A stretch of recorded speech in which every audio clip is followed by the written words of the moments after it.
morning, class! Na-like ng kifi ko!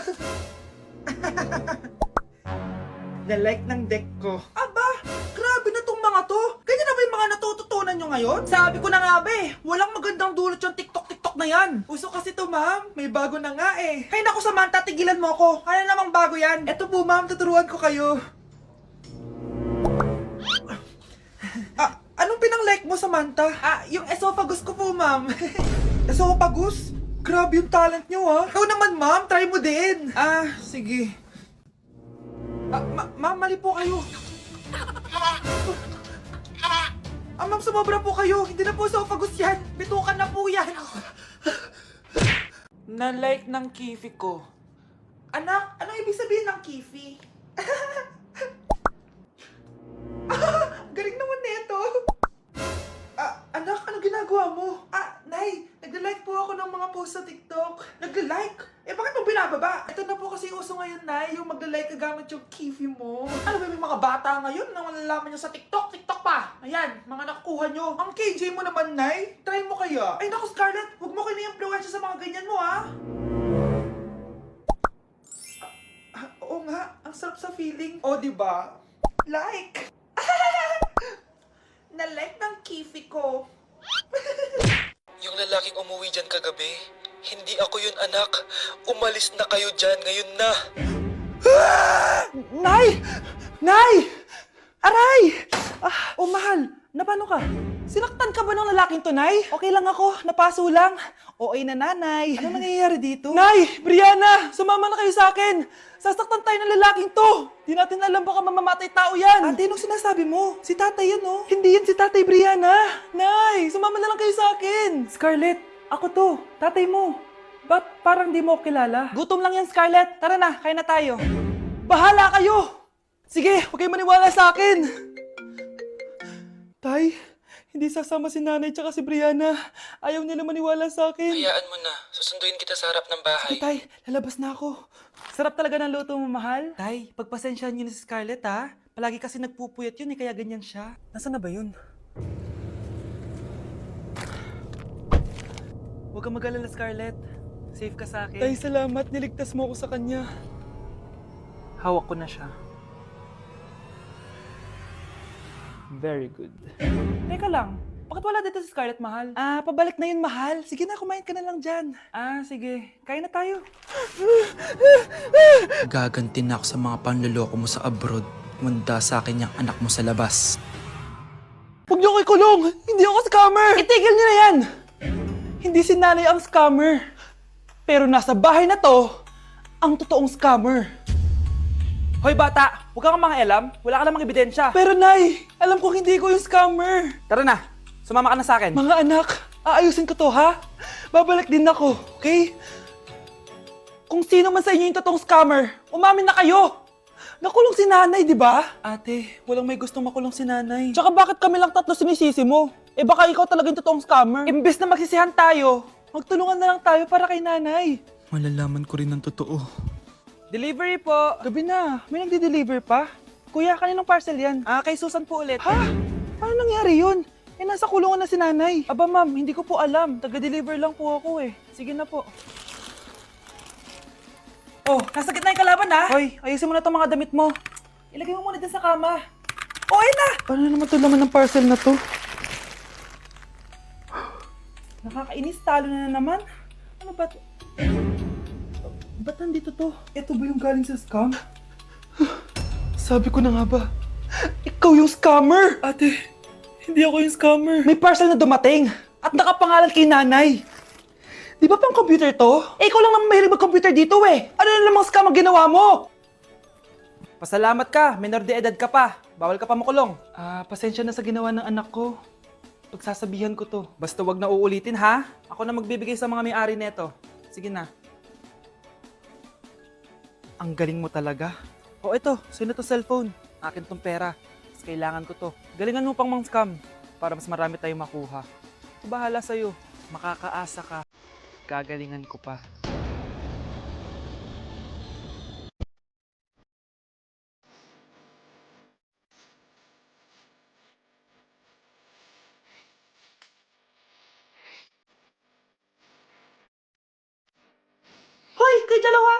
ginagawa niyo, ha? Ba't may pakis?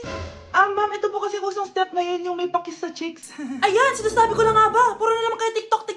Mga nalalaman nyo. Ang bata-bata niyo pa, may pakis-kis na kayo nalalaman dyan?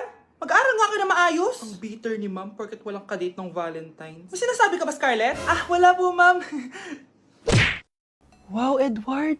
Ang ganda naman ng bahay mo. Simula ngayon, Scarlett. Dito ka natitira, ha? Masanay ka na. Matanong ko lang, bakit pala gusto mo akong panagutan? Di ba, iniwan mo na ako? Scarlett, hindi naman talaga kita iniwan. Alam mong, kinailangan ko lang sumama ng matagal sa ibang bansa. Kasama yung mga magulang ko. Ang importante, nandito na ako, Scarlett. Bubuo na tayo ng pamilya. Ang sarap naman pakinggan nun. Oh, Scarlett, bakit? Ang sakit ng tiyan ko. Ha? Teka lang, tatawag ako ng nurse, ha? Diyan ka lang. Edward. Buti na lang dumating ka, tita. Ako, Edward, salamat sa pera, ha? Makakasiguro kang kay Scarlett Lato mapupunta. Bakit nandito yung babaeng yan, ha? Paalisin niyo yan! Ha? Anong nangyayari? Scarlett? Anak, di mo ba kilala? Nanay mo ko. Hayaan mo, baka dala lang ng pagbubuntis niya. Tawag lang po ako ng nurse, ha? Scarlett, dyan ka lang, ha? Edward, wag mo kang iwan, please! Wag mo kang iwan dito sa babaeng to! Akala mo ba makakatakas ka sa akin? Binigyan ako ng malaking pera ni Edward, oh. Nakuha ko ng gusto ko. Ngayon, pwede ka na mawala. Nay, wag po, please. Scarlett, pigilan niyo babaeng yan! Brianna? Tita, anong ginagawa niyo kay Scarlett, ha? Wala. Ina-adjust ko lang yung unan niya. Napakasama mo, tita. Sariling anak mo, papatayin mo? May ipapakulong ako dito. Ano? Kulong?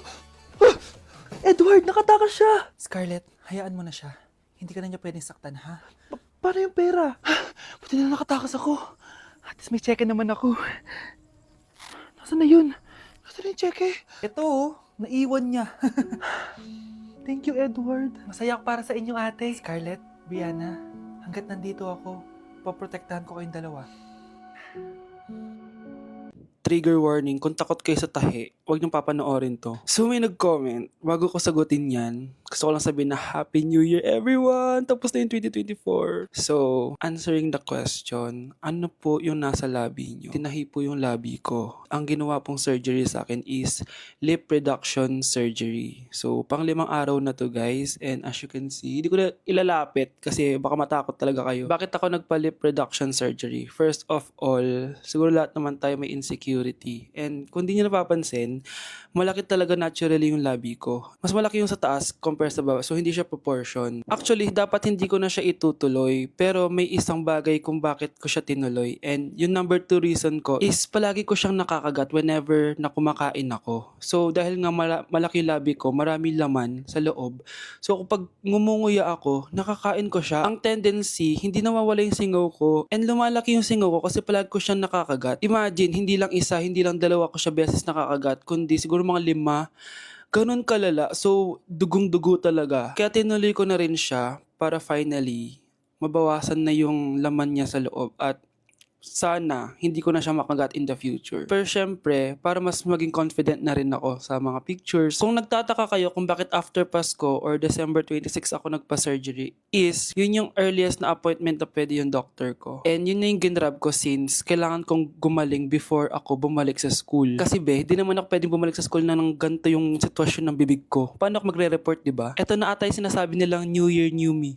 So yun lang naman guys. Again, Happy New Year. Wishing you all the best in 2025. Babalik na ako sa content ko. Promise, pag gumaling na talaga to. Bye-bye. Anak, maganda ka na. Pupunta tayo sa reunion, ha? Sige po, Nay. Anak, ito suotin mo, ha? Ang baduy naman yan, Nay. Pang matanda. Anong pang matanda? Suotin mo yan, suotin mo yan. Sige po, Nay. 1 hour later. Anak, huwag mo kalimutan mag-bless sa mga kamag-anak natin, ha? Sige na, mag-bless ka na doon. Sige po, Nay. Ang dami-dami naman nila. Bless po, tita. Bless po, tito. Lolo, bless po. Few moments later. Nay, nag-bless na po ako. Pwede na po akong kumain. Kakain ka na agad. Meron pa doon. Mag-bless ka pa doon. Si Mama naman eh. Bless po. Bless po. Bless po. Uy, parang tumataba ka Parang sumasama po ugali nyo, Ma, pwede na po akong kumain. Kakain ka na agad. Meron pa doon. Mag-bless ka pa doon. Gutom na ako. Bless po. Bless po. Kakain na ako. Ma, kakain na ako, Anong kakain? Tapos na yung reunion. Uuwi na tayo. Tara na.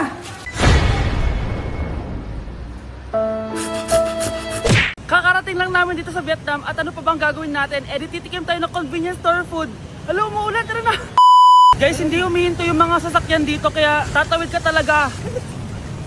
Update guys, buhay pa ako at hulaan nyo kung nasan ako. O diba, walang ganyan sa Pilipinas. First time namin dito sa Vietnam. Kaya naman excited ako kung ano ba meron dito sa convenience store nila. Kita nyo naman, ang dami din choices dito. Guys, may paanong manok dito oh. Check out natin to. Guys, parang asarap na tong Nutella banana oh. Guys, tignan yung hotdog dito oh. Kinakain daw to ng hello kaya i-check out na natin to. Tignan nyo yung mga drinks nila dito, parang lalagyan na lang ng ice. Parang masarap to guys oh, tong kulay ube. Hala guys, may Vietnamese oh. Sarap! Check out ko din yan! Grabe, bakit ang mahal? 345,000? Tikman na natin! Una natin tong Nutella banana. Guys, tignan nyo. Masarap siya! Bilhin nyo to guys, 10 out of 10. Next natin tong Thai chili paste and chicken floss. Let's go! Medyo malansa siya guys. Ito yung nasa loob niya. Sarap! 10 out of 10 din to guys! So ito daw. Tignan natin. Puro laman. Oo nga. Sobrang sarap, walang eme. Ano naman ito, pusa? Sorry. Oh, ay. Ala, sarap nito! Sarap niya! 1 million out of 10! Next natin tong hotdog nila na hindi na niluluto. So, ganito siya guys. Pinil ko lang siya. Ang sarap! 9 out of 10 to sa akin. Next natin tong mix na spicy Korean chicken. Ayan, ganito yung tsura niya. Sarap siya. Hindi ko sabay. Sarap kaya. 8.5 out of 10. Masarap siya. Next natin tong Chan Garotyong na chicken feet or paa ng manok. Chicken feet talaga siya. As you can see, boneless siya. So wala na ata siyang obo. Boneless siya. Ayan guys. Hindi pala siya boneless. May buto siya. Oh. Ayoko siya. 2 over 10 lang siya talaga guys. Okay, next naman itong mga barbecue nila. Ayan, iba't ibang flavor siya. 6 over 10 lang to sa akin. Okay guys, next ito. Parang chicken ata. May lasa siyang efficacent oil. Ayoko to. 3 over 10 lang to sa akin. Ito guys, medyo spicy. Oo nga, lasang efficacent oil. Okay lang naman. 4 out of 10. Okay, next, itong empanada nila. Based sa texture na para siyang hopya. Tama nga ako guys, lasa siyang hopya. 5 out of 10 to sa akin. So last but not the least, itong leche flan nila. Ban flan yung pangalan. So wala sa bibigyan na kutsara. Para siyang leche flan na hindi sobrang tamis. So 7 out of 10. So yun lang naman guys. Kung gusto ng part 2, comment lang kayo dyan. Bye! Saan ka pupunta? Magkikita kami ng jowa ko. Meron ka ba? Oo naman. Wait ka lang. Nasaan na siya? Wait lang. Ba't kasi ang tagal? Mo! Kinikilig ako kapag ika'y nakita.